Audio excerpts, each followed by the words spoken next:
आज हम व्याकरण की इस कक्षा में आपको निबंध लेखन के बारे में चर्चा करेंगे। बच्चों, निबंध लेखन एक बहुत महत्वपूर्ण विषय बन चुका है और ख़ास करके आप सब लोगों के लिए। आप स्नातक के सभी सत्रों में तो हर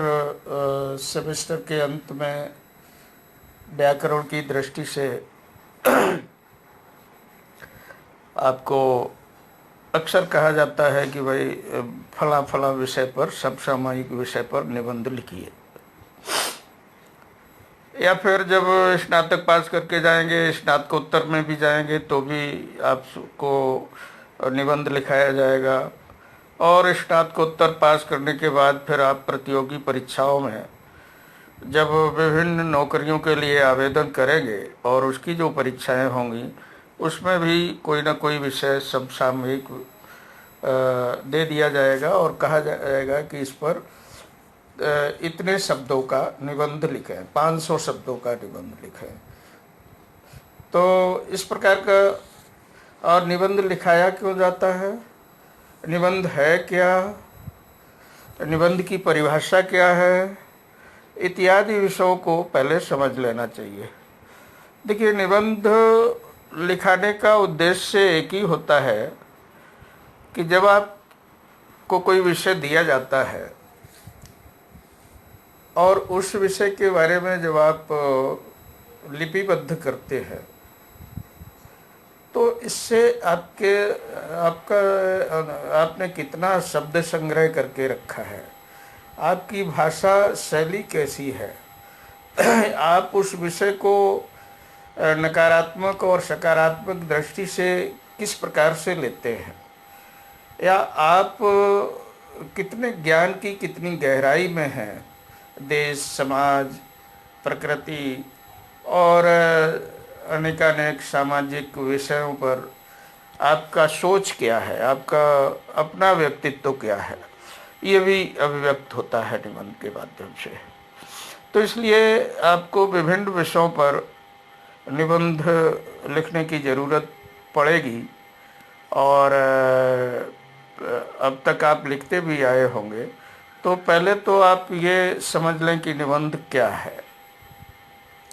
कई बार तो लोगों के द्वारा ये पूछा जाता है प्रश्न कि आखिर निबंध क्या है और निबंध की परिभाषा क्या है। तो वास्तव में निबंध एक प्रकार की गद्य रचना होती है जिसे क्रमबद्ध तरीके से लिखा गया हो। एक अच्छा निबंध लिखने के लिए हमें कई एक बातों का ध्यान रखना पड़ता है। और सबसे पहली बात तो कि जिस विषय पर हम निबंध लिख रहे हैं तो उस निबंध की भाषा सरल हो, इसमें विचारों की पुनरावृत्ति न हो, निबंध के विभिन्न हिस्सों को छोटे छोटे शीर्षकों में, संकेत बिंदुओं में बांटा गया हो। यदि आप इन सारी बातों का ध्यान रखेंगे तो एक अच्छा निबंध लिखने में सफल हो सकेंगे, ऐसा मेरा मानना है। और अपने निबंध लेखन के पश्चात उसे एक बार आप अवश्य पढ़ लें। ऐसा करने से आपने उसमें क्या त्रुटियां की हैं और आपका वाक्य विन्यास क्या है, आपके द्वारा प्रयुक्त शब्दों की संरचना कैसी है, आपने सहज सरल शब्दों का, मुहावरों का, लोकोक्तियों का, किंवदंतियों का और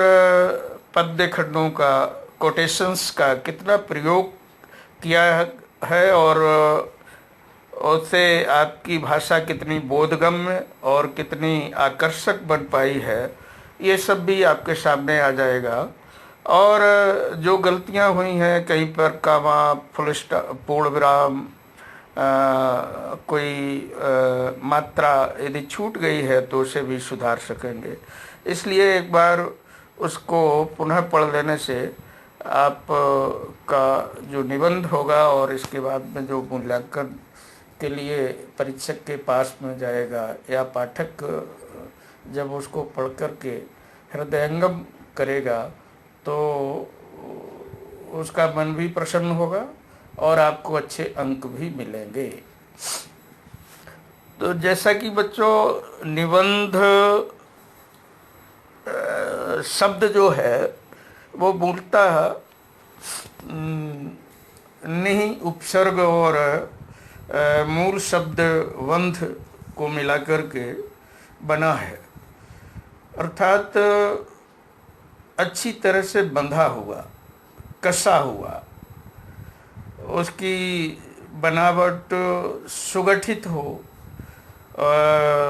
उसकी भाषा में कसावट हो, अन्यथा अनर्गल शब्दों का प्रयोग पुनः पुनः न किया गया हो, भाषा प्रवाहपूर्ण है कि नहीं, सहज सरल है कि नहीं, ये सारी चीज़ें जब आप ठीक से कर पाएंगे तो एक अच्छा निबंध लिखने में समर्थ हो सकेंगे। और निबंध लेखन के लिए जब हम किसी विषय को सामने रखते हैं और उस पर सोचना और लिखना प्रारंभ करते हैं तो सबसे पहले क्या लिखते हैं? विषय मान लीजिए, उदाहरण के लिए ले लीजिए कि अभी सर्वाधिक चर्चा में जो बात है और जो विषय है वो लॉकडाउन है। अब परीक्षा में आया कि लॉकडाउन पर अपने शब्दों में 500 शब्दों का एक अच्छा निबंध लिखिए। तो लॉकडाउन चूँकि आपने देखा हुआ है, भोगा हुआ है, जिया हुआ है, और लॉकडाउन की जब उसकी पूरी भूमिका पर, उसके विषय वस्तु पर आप विचार करेंगे तो आपके ध्यान में आएगा कि भाई ये तो अभूतपूर्व घटना है इस देश में नहीं, दुनिया में। इससे पहले तो कभी लॉकडाउन शब्द ही नहीं हमने सुना था। आखिर होता क्या है? शब्द तो था, शब्द लॉक और डाउन 2 शब्दों से मिलकर के अंग्रेजी शब्दों से बना है, जिसका अर्थ हिंदी में हम लोग करते हैं कि तालाबंदी कर देना, अर्थात ताला लगा देना। सामान्य भाषा की दृष्टि से या अर्थ भावार्थ की दृष्टि से आप समझ सकते हैं कि पूरे देश को जहाँ का तहाँ स्थगित कर देना, रोक देना, ठहरा देना एक स्थान पर। और जैसे ही आपने देखा कि 23 तारीख को, 24 तारीख को प्रधानमंत्री का जो संबोधन हुआ था राष्ट्र के नाम पर, और उन्हें कहा था कि आज रात 12 बजे से 24 तारीख की रात शाम में उन्होंने राष्ट्र के नाम अपने संबोधन में कहा था कि आज रात 12 बजे से पूरे देश में लॉकडाउन लागू हो जाएगा। लॉकडाउन लागू हो जाएगा, इसका मतलब है कि पूरा देश जहाँ का तहाँ ठहर जाएगा, स्थगित हो जाएगा। यानी कल से न तो कहीं रेलगाड़ियाँ चलेंगी, न रोड सड़क मार्ग से बसें, अन्य यातायात चलेगा, न ही वायुयान मार्ग से चलने वाले विभिन्न कंपनियों के हवाई जहाज चलेंगे। यानी देश जहाँ का तहाँ आप न कहीं आ जा सकेंगे, न बाजार खुलेंगे, न मॉल खुलेंगे, न सड़कों पर भीड़ होगी, न मंदिरों में किसी भी धार्मिक स्थल में, मस्जिदों में किसी भी प्रकार का धार्मिक अनुष्ठान होगा, क्रियाकलाप होगा। लोग अपने अपने घरों में कैद रहेंगे और उनको आजीवन की आवश्यकताओं की पूर्ति के लिए जो औषधि, भोजन, पानी, जो कुछ भी चाहिए वो सब उनके घर पे आपूर्ति किया जाएगा। इस प्रकार का एक लॉकडाउन की संकल्पना उन्होंने दी, और फिर धीरे धीरे एक दो दिन तो लोगों को लगा कि भाई ये तो बहुत गड़बड़ चीज़ है, घर पे कैद कर दिए गए। बाद में लोगों ने को लगा कि नहीं भाई, यही जो कोरोना नाम की महामारी है, बीमारी है, जो पूरी दुनिया जिससे आतंकित है, और कई देशों में तो लाखों की संख्या में लोग इसके द्वारा बीमार पड़ चुके हैं, और नित्य लोगों की मृत्यु दर बढ़ती जा रही है। तो हमारे देश में तो उतने स्वास्थ्य की सुविधाएं भी उतनी बहुत अच्छी नहीं है, प्रमाणिक नहीं है, या उपलब्ध नहीं है जिस मात्रा में हमें चाहिए। तो हमारे सामने तो लॉकडाउन के अलावा, अलग अलग रहने से के अलावा और कोई विकल्प नहीं है। इसलिए लोगों ने धीरे धीरे इसे अपने दैनंदिन जीवन में ढाला और उसी के अनुसार अपना आचरण करना प्रारंभ किया। तो ये है लॉकडाउन। इसको अब जब हम निबंध लिखने की दृष्टि से देखेंगे तो पहले हमें छोटे छोटे शीर्षक चयन करने पड़ेंगे। जैसे किसी भी विषय का निबंध लिखने के लिए पहले उसकी प्रस्तावना या भूमिका, या हम हिंदी भाषा में कहें तो उसका आमुख, जिसको इंट्रो कहते हैं सामान्य तौर पर। तो यानी प्रस्तावना में विषय वस्तु, विषय प्रवेश एक तरह से हम कराते हैं। ये एक अनुच्छेद, एक पैराग्राफ में हम उसका ये विषय वस्तु को रखते हैं कि हम लॉकडाउन का मतलब क्या है, लॉकडाउन की परिभाषा क्या है, लॉकडाउन है क्या भला, तो उस पर ये सब लिखते हैं। फिर अब दूसरे में लॉकडाउन का महत्व क्या है, लॉकडाउन क्यों किया गया है, लॉकडाउन यदि हम नहीं करते तो फिर ये छुआछूत का रोग है, लोग बाजार जाते, लोग मंदिरों में जाते, लोग मस्जिदों में जाते, लोग रेलों में जाते, ठेलम ठेली करते, तो एक आदमी के संपर्क में रहने से फिर उसका वायरस दूसरे में संक्रमण हो जाता, दूसरे से तीसरे में, और ऐसे करते करते करते बहुत ही कम समय में लाखों की संख्या में लोग बीमार पड़ जाते और अकाल ही काल के गाल में समा जाते। इसलिए इस सब को रोकने के लिए हमारी सरकार ने ये एक महत्वपूर्ण कदम उठाया है, और बहुत ही इसे सोचा समझा और प्रामाणिक कदम कहा जा सकता है सरकार को का, जिसने समय रहते हुए लॉकडाउन की घोषणा कर दी और जनता ने उसका पालन किया। अब लॉकडाउन करने से लाभ क्या हुआ, तो लाभ में हम एक लाभ शीर्षक से लिख सकते हैं कि इसके द्वारा हमारे लाखों लोग बीमारी संक्रमण से बच गए, बीमार होने से बच गए, और न सिर्फ बीमार होने से बचे बल्कि उन पर खर्च होने वाला दवाइयों का पैसा बच गया, उनकी शारीरिक परेशानी बची, और अस्पतालों में भीड़ नहीं लगी हमारे, और हम स्वस्थ रह करके अपने 1 महीने के बाद, 2 महीने के बाद जब लॉकडाउन खत्म होगा, अपने परिवार का जैसे पहले भरण पोषण करते थे उस तरह से कर पाएंगे,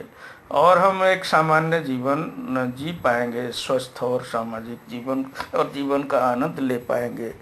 तो ये हमारे लाखों की संख्या में जो लोग बीमार पड़ने वाले थे, और बीमार पड़ करके जो लोग अकारण ही मृत्यु के गाल में समा जाने वाले थे, ऐसे न जाने हमने कितनी बड़ी जनधन की रक्षा करने में सफल हुए हैं। तो ये लाभ हुआ। अब एक लाभ हुआ है तो हानियाँ भी होंगी। अब हानियाँ शीर्षक से हम लिख सकते हैं उसमें कि क्या हानि हुई भाई। अब हानि तो पूरा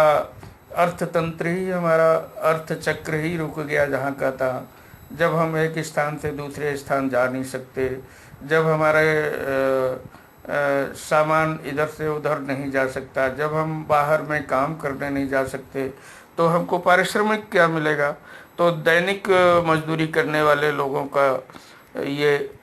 जो दैनिक भत्ता था वो उनको मजदूरी नहीं मिली, तो इससे उनके सामने भुखमरी की नौबत आ गई। कई बड़े बड़े उद्योग धंधों में उत्पादन कम गया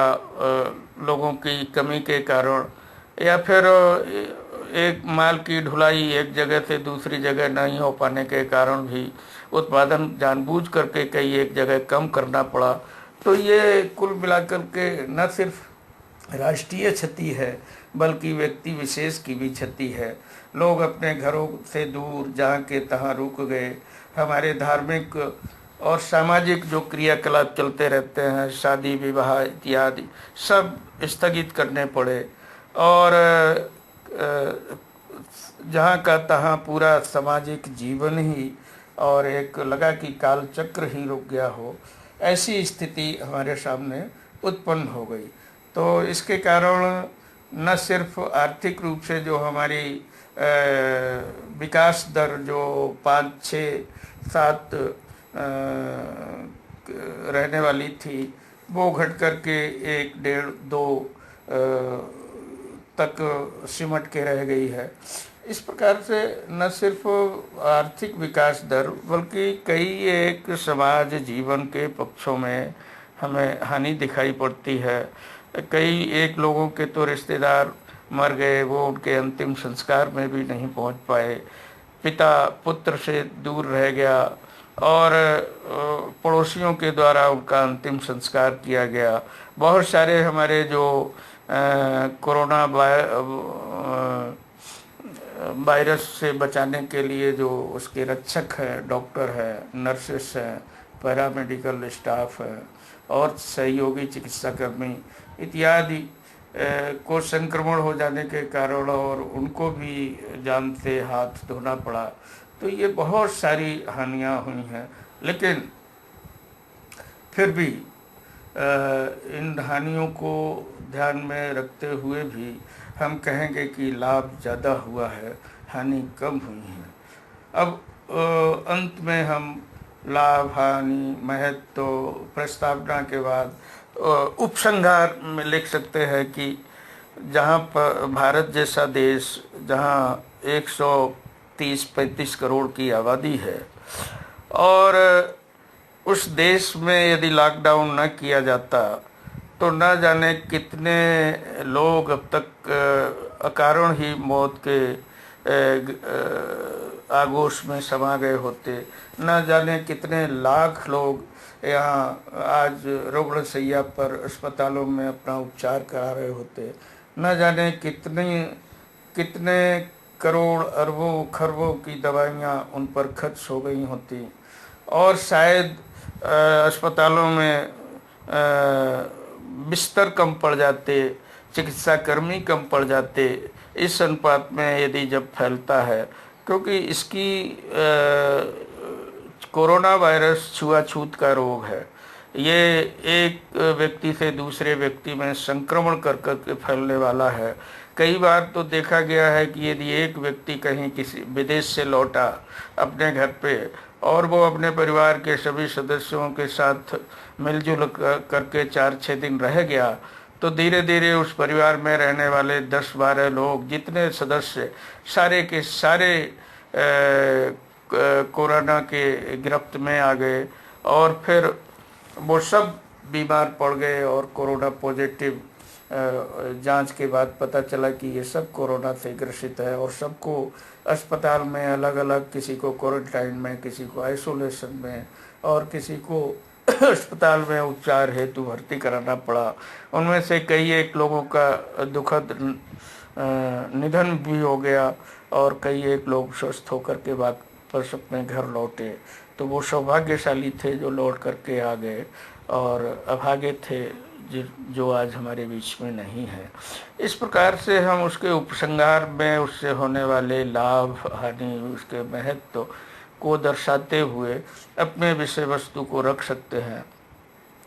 तो मित्रों, ये हमने जो 5-6 शीर्षक बताए हैं, संकेत बिंदु बताए हैं, जो हेडलाइंस बताई हैं, इस प्रकार की हेडलाइंस आप किसी भी दूसरे विषय के लिए भी दे सकते हैं कि उस विषय का विषय वस्तु क्या है, इसको प्रस्तावना में, भूमिका में दे सकते हैं। फिर उससे होने वाले लाभ, हानि, या उसका वर्णनात्मक जो अनुच्छेद है वो लिख सकते हैं कि मान लीजिए दूसरा ही कोई निबंध लिखना है तो उसका विस्तार से वर्णन कर सकते हैं। और फिर लास्ट में उससे उसके महत्व को प्रतिपादित किया जा सकता है कि उसका हमारे समाज जीवन में या राष्ट्रीय जीवन में उस विषय का क्या महत्व है, समाज के लिए वो विषय कैसे उपयोगी हो सकता है, कैसे अनुपयोगी हो सकता है, और उससे क्या शिक्षा मिल सकती है। तो इस प्रकार से जब हम विचार करके और अपनी बोधगम्य भाषा में सहज सरल शब्दों में अपने विषय को रखते हैं तो इससे न सिर्फ पाठक जो पढ़ता है वो प्रभावित होता है, बल्कि वो हृदयंग आपके विषय को हृदयंगम करता है। और आपका मूल्यांकन करने वाला जो शिक्षक है, जो परीक्षक है आपकी परीक्षा का, और वो जब वो देखता है कि आपके द्वारा रचित गद्य रचना, निबंध, उसकी भाषा सुगठित है, बंधी हुई है, प्रांजल और प्रवाहपूर्ण है, और वो श्रृंखलाबद्ध है, एक वाक्य दूसरे वाक्य से बंधा हुआ है, और उसका अर्थ और भावार्थ पढ़ते पढ़ते सीधे मन मस्तिष्क में उतर जाता है, तो इससे उसकी उस पर अमिट छाप पड़ता है। मन मस्तिष्क पर जो उसकी छाप पड़ती है वो आपको परीक्षक को आप मूल्यांकन करने में काफ़ी सहयोगी होती है, और आपको चाहे ना चाहे वो परीक्षक अच्छे अंकों से उत्तीर्ण करने के लिए विवश हो जाता है। तो सभी क्षेत्रों में हमने देखा कि निबंध कितना उपयोगी है, निबंध लिखना। लेकिन ये लेखन शैली हम कैसे अच्छी बना सकते हैं, कैसे हम इसको बढ़िया बना सकते हैं, तो ये इसी बात पर निर्भर करता है कि हमारे पास शब्द संग्रह क्या है, या हमारे अपना सोचने का एटीट्यूड क्या है, हमारा दृष्टिकोण क्या है, हमारा नज़रिया क्या है, हम चीज़ों को किस परिप्रेक्ष्य में देखते हैं, हम चीज़ों को सकारात्मक या नकारात्मक किस दृष्टि से लेते हैं।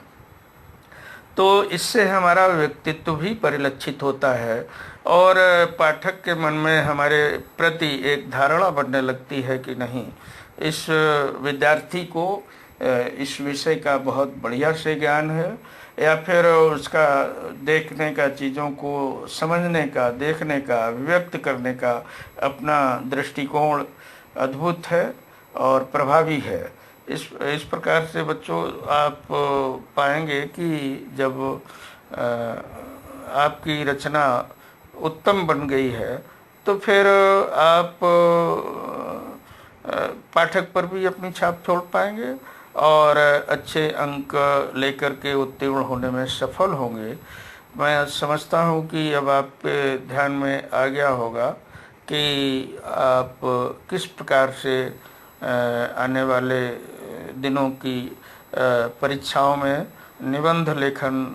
में सफल हो सकते हैं, और न सिर्फ सफल बल्कि आगे चल कर के जब आप सामाजिक जीवन में जाएंगे तो आपको विषयों की गहराई से विचार करके उसको समझने में भी आसानी होगी, और समझ करके दूसरों को समझाने में भी आपको आसानी होगी। इसलिए निबंध का अभ्यास हमें करते रहना चाहिए, और शायद इसीलिए प्रत्येक परीक्षा में आपको 10 से 20 नंबर का एक निबंध लेखन का प्रश्न रहता ही रहता है, अनिवार्य है। तो ये सभी सत्रों में स्नातक से लेकर के स्नातकोत्तर तक की परीक्षा में आपको सहयोगी बनने वाला विषय है, और मैं समझता हूँ कि इसको आपने काफ़ी बढ़िया ढंग से हृदयंगम किया होगा, समझा होगा, और कहीं कोई यदि कठिनाई आपकी समझ में रह गई है तो बाद में फिर हम पुनः क्लास में, कक्षा में कभी चर्चा करेंगे, तो इसके और छोटे छोटे बिंदुओं पर भी आपको व्यापक रूप से हम बता पाएंगे। तो आज की इस कक्षा में मैं समझता हूँ कि इतना पर्याप्त होगा। बच्चों, आप सभी को बहुत बहुत बहुत धन्यवाद, बहुत बहुत धन्यवाद।